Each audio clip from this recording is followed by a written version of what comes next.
За сайн байцгаана уу. За өнөөдрийнхөө подкастын эрхэм хүндтэй зорч бас нэгэн зорчныг хүлээж авахар бэлэн боллоо. За миний урилгыг хүлээж авч хүрэлцэн ирсэн танд маш их баярлалаа гэж хэлмээр байна. За тэгээд одоо Монголын өв ухаан дээр уламжлал дээр суурилсан судалгааны ажил хийж байгаа. За тэгээд Монголын өв ухааны судлаач, дотоод аудитор оюун туяа хичээгээ угтан авахд бэлэн боллоо. За оюун таягч өөрийгөө танилцуулна уу. За тэгээд энэ судалгааны ажлынхаа талаар тэгээд өөрөө юу хийж ирсэн бэ? Энэ түүхий талаар дэлгэрэнгүй өөрийгөө танилцуулна уу гэж урьж байна. За баярлалаа. Юуны өмнө энэ сайхан нэвтрүүлэгтээ оруулж байгаа Инх Баттай талархаж байна. Тэгээ Инх Баттайгаа подкастыг сонсдог сонсогч түмэндээ энэ өдрийн мэндийг хүргье. Намайг Чонс огтоо Пүрэвжлийн оюутан гэдэг. Тэгээ би Монголынхаа төрийн байгууллагад 36 жил ажилласан энэ төвхтэй. Тэгээ 18 жилд нь би сангийн аманд ажиллаж байгаад өөрийнхөө мэргэжлийн дагуу судалгааны ажил хийж эхэлсэн. Тэгээд энэ судалгаа маань өөрөө Монгол өв ухаан дээр суурилсан судалгаа байгаамаа. Тэгээд монголчууд бид бол гайхамшигтай бас ард түмэн. Тэгээд хэд ч гэсэн бид өөрсдийнхөө эрдэм ухааныг бол тархалж явсан юм улс. Тийм учраас бид бас өнгөрсөн түүхээрээ бахархах юм зайлшгүй шаардлагатай байгаа. Нөгөө төвөрх юм бол өнөөдөр бас дэлхийд дахинд энд үүсэж байгаа нөхцөл байдлыг бид нар шийдлийн олохын тулд хүн бүхэн өөрийнхөө хувь нэмрийг бол оруулах ёстой. Энийг бол бас нэгдсэн үндэсний байгууллага доктортой хөгжлийн зорилт гэдгийг төвшүүлээд хүн бүхэн энэ доктортой хөгжлөөс хоцрох ёсгүй, өөрсдийнхөө хувь нэмрийг оруулаач гэж уриалсан байдаг. Тийм учраас энэ уриалгыг хэрэгжүүлэхээр судалгааны ажил хийж байна. За маш их баярлалаа. За тэгээд одоо энэ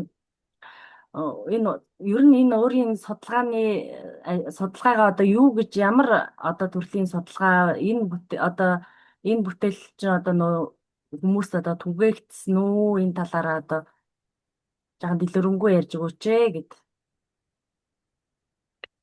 За би бол өөрөө дотоод аудитор ажилладаг хүн. Тэгээд судалгааныхаа ажлыг хийхдээ энэ дотоод аудитыг боловсруулах арга зам гэдэг сэдвийн хүрээнд бол хийж байгаа. Шинжлэх ухаанд бол дотоод аудитыг 1941 онд бол үүссэн гэж ингэж үздэг.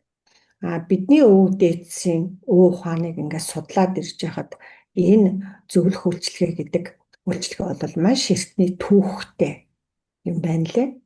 Тэгэхээр энэ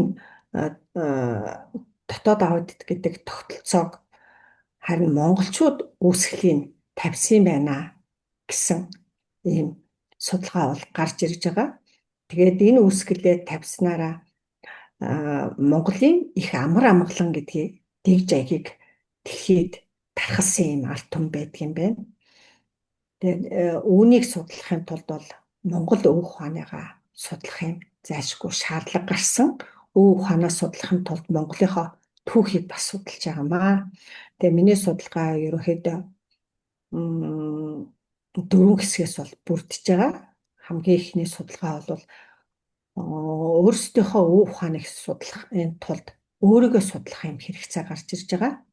Тэгэхээр өөрийгөө судлах хүн болгосон. За дараагийн судалгаа бол туршилтын судалгаа байгаа. Тэгээд онлын судалгаа хийсэн. Онлын судалгааныхаа дараа дахиад бас онол дээрээ суурилсан арга зүйн судалгаа бол бий болж байгаа юм. 4 хэсэгтэй судалгааны ажлыг бол хийж байна. За маш их баярлалаа. Тэгээд энэ би нэг юм асуумаар санагдаж байна л да. Одоо энэ өөртөө судлах талаар харин энэ одоо энэ нэг хэсэг байна гэж байна шүү дээ. Тэгээ энэ өөртөө судлах талаар одоо бид нарт одоо энэ дээр юу гэж хэлмээр одоо энэ дээр одоо судлах талаар ингээд нарт ярьж өгнө үү гэд өөрийнхөө судлах талаар энэ хэсгээр ер нь юуг ойлгох хэрэгтэй гэдэг юм лээ. Ер нь бид чинь өөрийгөө гэхээсээ илүү дандаа бусдыг ажиглаж, бусдыг харж, бусдыг шинжилж, бусдыг дүгнэж явдаг юм амьдралын хөвшилтэй болоод удчихжээ. Тэгвэл монголчууд бид ямар байсан бэ гэхээр ерөөсөө өөрийгөө тань, өөрийгөө таних юм бол бүхнийг таних шүү гэсэн ийм гүн ухааны үр хөвгтдээ бол зааж өгч ирсэн байна. Тийм учраас хүн байх ухаан гэдэг тэр эрдмийг өөрийнхөө гэрийн ахуйгаас эхэлж зааж сургаж ирсэн гайхамшигтай арт түмээ. Тэгэхээр өөрийн судалгаа бол өнөөдөр дэлхийд дахин төдийлөн сайн бас өгж өгөө байгаа. Өрн дийлэх судалгаанууд хвчлэн дадаа үйл дээрх судалгаа гэдэг. Тэгэхээр өөрийнхөө судална гэдэг чинь өөрийнхөө үйлийг судална л гэсэн үг. Тэгэхээр өөрийнхөө үйлийг судалснараа би хинбэ гэдгийг бол таньж байгаа. За үйлийг судлахын тулд бид бас өмнөх үе рүүгээ орох хэрэгцээ шаардлага бол үүсдэг. Яагаад гэхээр бид бид бол өөрөө маш олон одоо зүйлийн нэгдлээс хүн гэдэг энэ бодгол бий бол бүрдэж байгаа. Тэгэхээр бид оюун санаандаа юу хийж ирсэн? Бид энэ дэлхийд мэдлж анхныхаа амьсгааг аваад тэр ам гэдгийг бий болгохдоо хаанаас юу хийж ирсэн гэдэг маш олон зүйлүүд бол бидний бие дотор систем болоод бол ажиллаж байдаг. Тэгэхээр өөрийн тэр амин дотор байгаа зүйлээ судална гэдэг маань миний ам ямар хэмжээний чанартай юм бэ гэдэг тэр зүйлийг бол миний судалгаа гаргаж ирж байгаамаа. Тэгэхээр ам бүхэн чанартай, сүнс бүхэн чанартай. Тэгэхээр тэр сүнсний чанараа таньсныхаа хэмжээгээр тухайн хүний хийж байгаа үйл бол хамаардаг. Бид нар энийг ингээд мэдээд ирэхээр ямар улсуудыг ямар сүнстэй улсуудыг ямар одоо албан тушаалдаар тавих вэ? Энэ хүний чадамж өөрөө юу байгаа юм бэ гэдгийг бол тодорхойлох бүрэн боломжтой.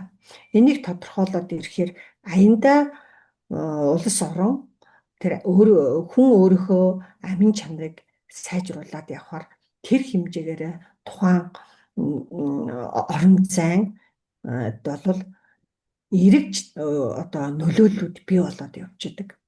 Тэгэхээр эрэг нөлөөлөл бий болж байна гэдэг чинь тэнд чанартай үйлдвэрлэл явагдаж байгаа гэсэн үг. Өөрөөр хэлбэх юм бол хүн өөрийгөө судална гэдэг чинь хүн бүхэн өөрөө энэ хорвоод ирэхдээ өөрийн гэсэн үйлдвэртэй, өөрийн гэсэн багцтайгаа ирдэг. Түүнийг л таньна гэсэн үг. Тэгэхээр бид энийгээ таньж мэдснээрээ би энэ хорвоод яах гэж ирсэн, юу бүтээх гэж ирсэн гэдгийг мэднэ. Түүнийгээ бүтээгээд буцнаа гэдэг чинь бид өөрсдийнхөө тэр хүний нүдэнд харагддаггүй, гарт баригддаггүй, дотоод биеийнхээ хийсвэр тэр эрхтэнгүүдийн чанарыг сайжруулад өөрийнхөө дэвшлийг бий болгоод бол буцаж байгаа. Тэр дэвшил маань ганцхан өөрт бол хамааралтай зүйл биш ээ. Энэ бол өөрийн хүрээнд байгаа бүх зүйлүүдэд бол хамааралтай. Яагаад гэхээр бид мета орчинд бол амьдарч байгаа юм улсууд. Тийм учраас нэг хүний ухамсар нийгмийн ухамсарыг бүрдүүлэхэд бол нөлөөлдөг гэдэг энэ шинжлэх ухааны интерсубъектив гэдэг ойлголт бол эндээс үүсэлтэй гэдэг юм аа. Тийм учраас бид бол энийгээ мэдэж өнөөдөр хийсвэр зүйлээ судалж чадсанараа юу бүтээх вэ? Хөгжил гэдэг чинь өөрөө юу юм бэ? Дэвшил хөгжил хоёрыг тэнцвэртэй хангаж чадсанараа бид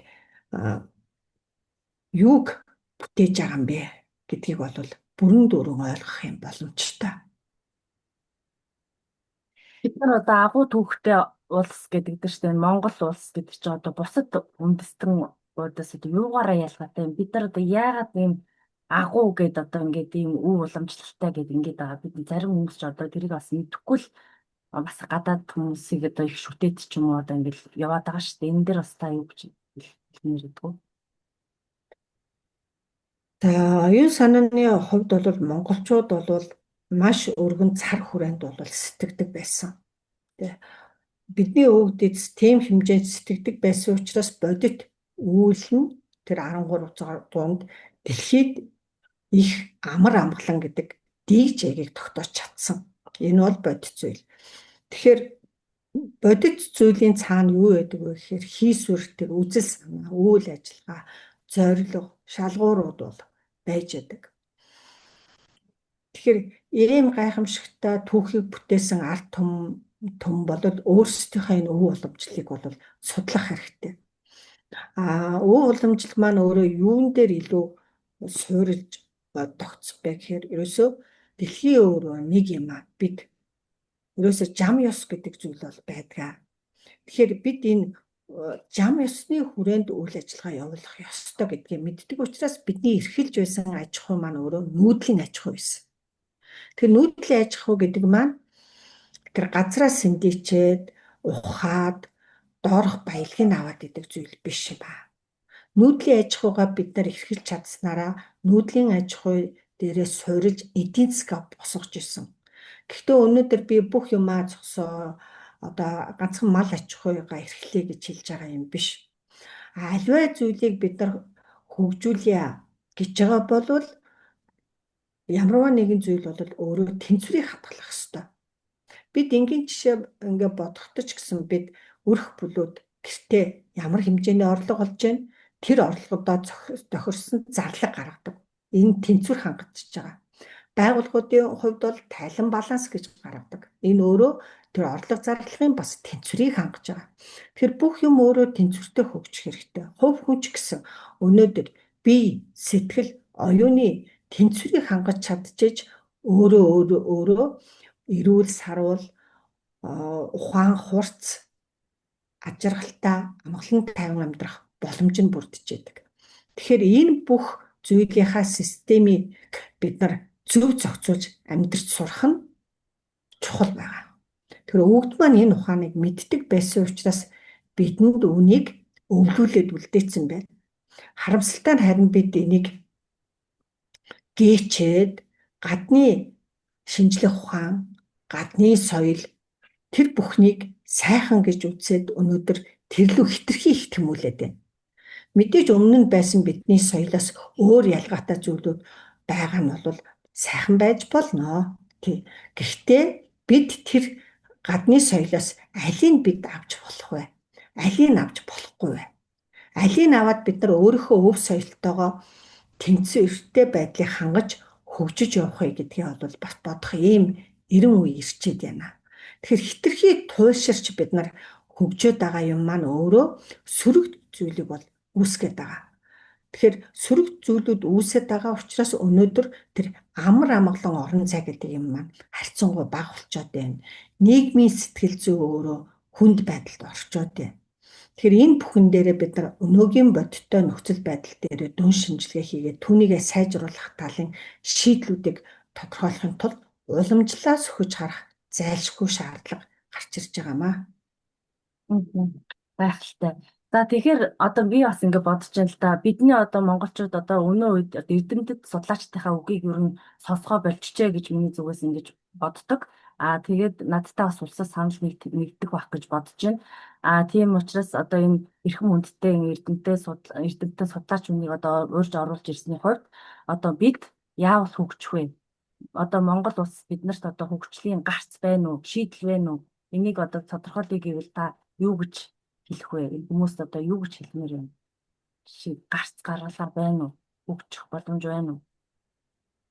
Миний хувьд бол зөвхөн яг энэ өв ухаан дээрээ суурлаад өөрийнхөө эзэмсэн мэргэжлээрээ судалгаа хийж байгаа хүн. Гараахан бас энийг хамгаалаагүй зүгээр л судалгааны төвшөнд явж байгаа. За судалгааныхаа төвшөнд байгаа зүйлээс ингээ харахад бол бид шийдэл байгаа. Тэ.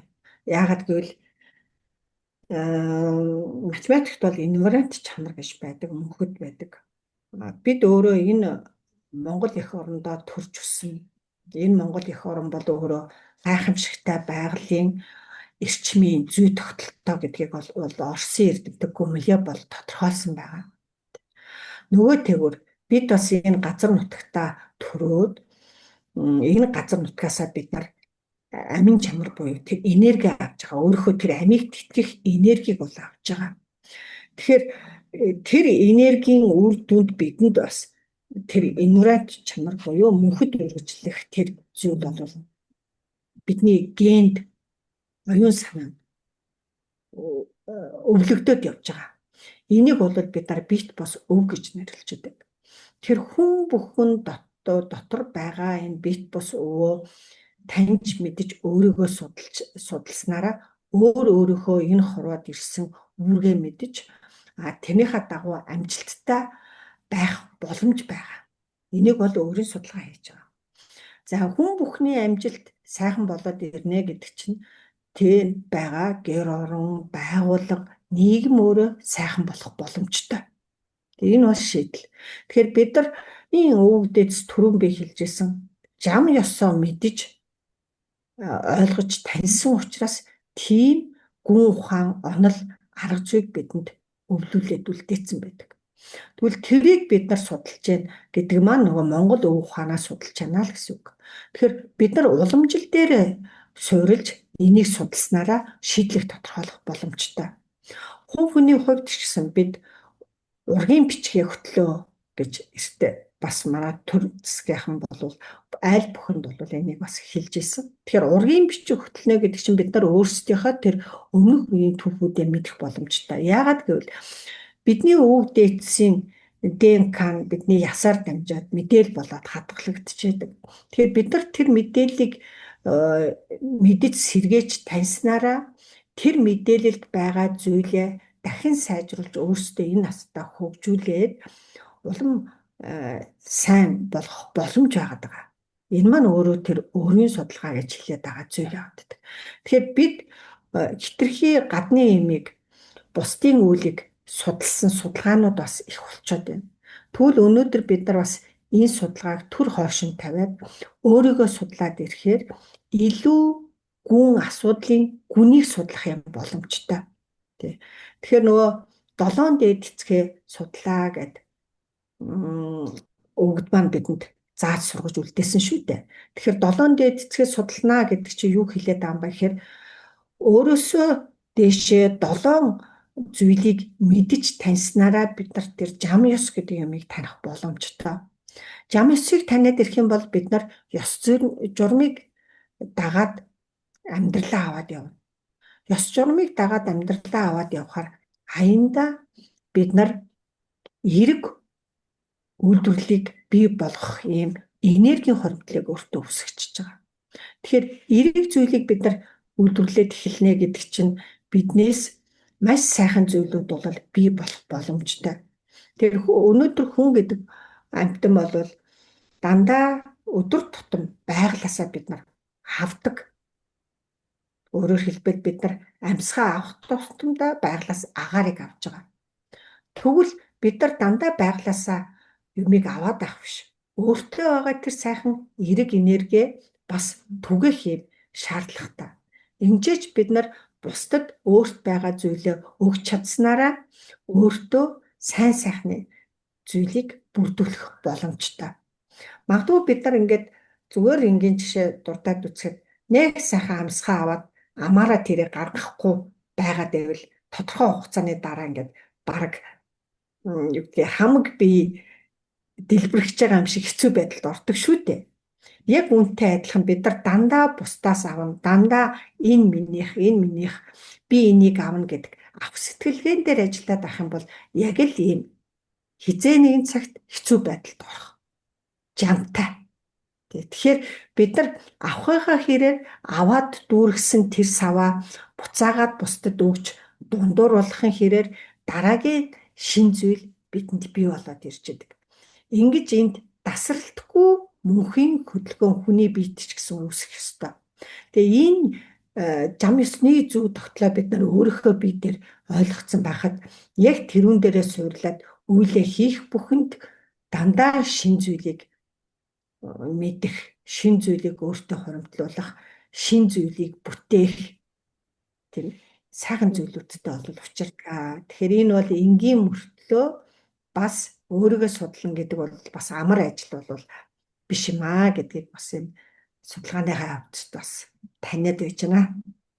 За маш их гайхалтай. Одоо бит хоёрын ярилцах хугацаа ингээд өндөрлөх гэж нэг 5 минут хугацаа байна. Тэгээ одоо энэ үлдсэн одоо хэлж амжаагүй зүйл байвал одоо энэ хэлчихсэн гэдэг зүйл байвал хэлээч. Бас нэг сургалт явагдах гэж байгаа байсан бас тий тэрнийхээ талаараас ингээд нэг 5 минутын хугацаа үлдлээ. Тэгээ үлдсэн минутыг танд үлдээе. Мэдээ түрүүн би Монгол өвөг ухаан гэж ярьлаа. Судалгаа маань энэ дээр суурилсан. Тэгэхээр өвөг ухаанаас өөрөө ганцхан судлаа зогсохгүй бас бусдад түгээхийг хүсчээ. Тийм учраас 9 сарын дундуураас Монгол өвөг ухаан Монголынхаа түүхийн талаарх бидний өмнөх өвөг дээдс тэ их хаттуудын бичиж үлдээсэн тэр гайхамшигтай судрын талаар түмэндээ бас өөрөө уншиж судалж ойлгож таньсан хэмжээндээ бол түгээхийг зорж байна. Тэгээд өнөөдөр бас их сайхан хичээлийн нөгөө шинэ жилийн нээлттэй өдөр инх бат маань ярилцлага хийя гэдэг хүсэл тавиад энэ ярилцлага явж байгаа нь бас их бэрхшээлтэй байна. Тэгээд түүхээ мэдснээр бид нар өнгөрснөө мэдснээр л бид нар өөрийгөө хэн бэ гэдгээ тарих боломжтой. Тэгэхээр энэ бас боломжийг бусдтай хуваалцахаар хичээл нам явагдана. Тэгээд хичээлд бас суух улсуудыг урьж байна. Тэгээд та өөрөө Монгол өвөг ухааныхаа гайхамшигт түүхээр бол оюун санаагаа аялуулна. Магадгүй танд ч гэсэн таны дотрыг сэргээх, таны дотор байгаа тэр нуугдмал далд байгаа мэдээллийг сэргээх сайхан боломж бол гарахыг үгүйсэхгүй. Тэгээд бүгдээр нь амжилт хүсье. Мэдээллийг аваад мэдлэг болох нь бол таны ур чадварын асуудал байдаг. Тэр талынхаа туршлагаас ч гэсэн бас хичээлүүд дээр хуваалцнаа гэж бодож байна. Тэгээ бүгдээр нь амжилт хүсье да. Сайн сайхныг ерөөе. Маш их баярлалаа. Өнөөдрийн зочинд маш их хүндэтгэл 9 сарын 1-ний ийм сайхан өдөр ингээд ийм багшигаа урьж оруулж ирсэндээ маш их баяртай байна. Тэгээд манай багшийн маань цаашдынх нь одоо энэ хичээл бит хоёроо одоо эхлэж байгаа одоо ингээд хичээл одоо та Монгол өв уламжлалынхаа энэ хичээлд одоо өргөнөөр одоо орохыг урьж байна. Одоо маш их баярлалаа. Тэгээд цаашдынх нь ажил амьдрал өндрөөс өндрөх амжилт хүсье. Маш их баярлалаа. Шүсье. За өөр нэг 2 минутын зай байна. Хэлсэн байвал. За бүгдээрээ нийлээд сайхан өв уламжлалаа судлая л гэж хэлье да. За маш их баярлалаа. За өнөөдрийнхөө зочиндоо маш их баярлалаа.